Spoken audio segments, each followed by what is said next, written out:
This is just going to be a quick commentary because although I don't really feel like recording a video, I am disgusted enough.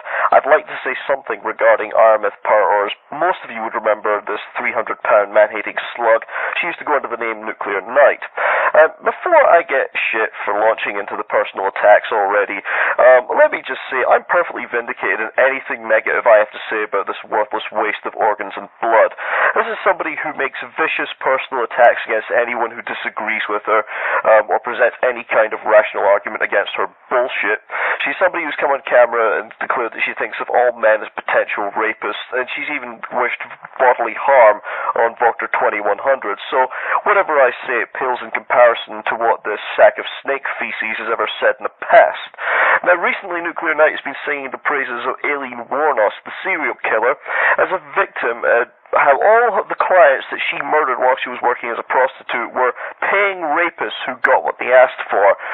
If you don't believe me, check out the comment section of her video, linked below.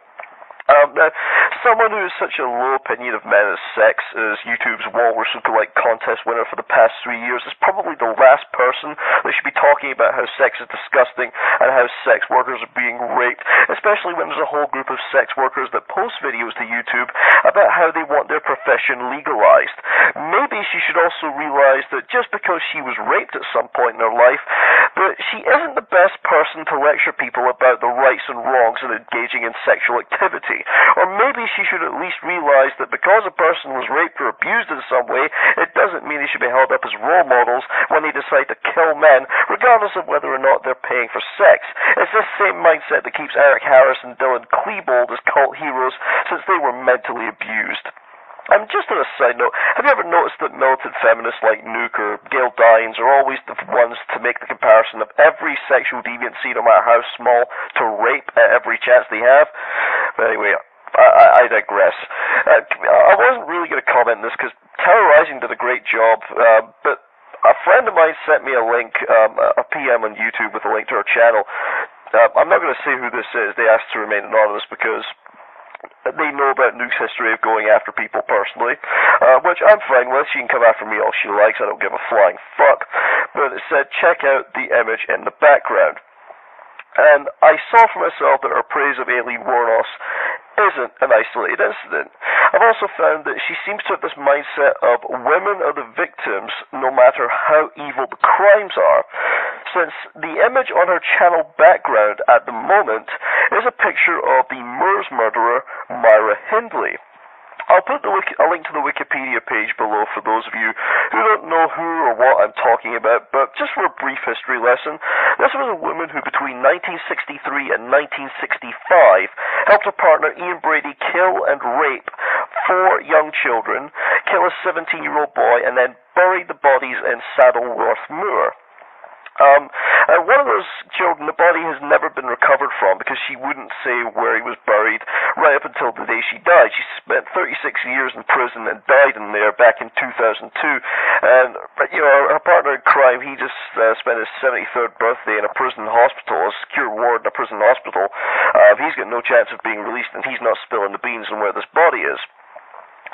But I'm trying to rack my brains at the moment as to why someone would think it's a smart idea to glorify women like Wuornos or Myra Hindley.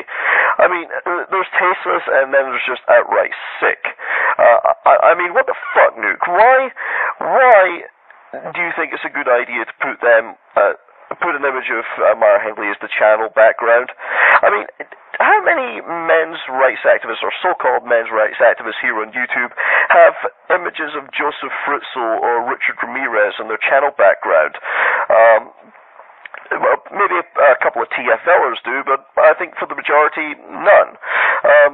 And do you see Nuke trying to say any of these men are victims of abuse at some point in their lives? No. So, I'm going to try to guess Nuclear Knight's thinking here. Maybe she's thinking to herself, oh, good old Myra. She was just another innocent victim of this male-dominated world. Just another hapless victim of the abuse that Aileen suffered. So, that's why she assisted in the rape and murder of 4 kids. And it was the fear of what the men in this male-orientated world would do that only I, the great Nuclear Knight, can free us from, is what caused her to stay silent about where that missing kid's body is hidden.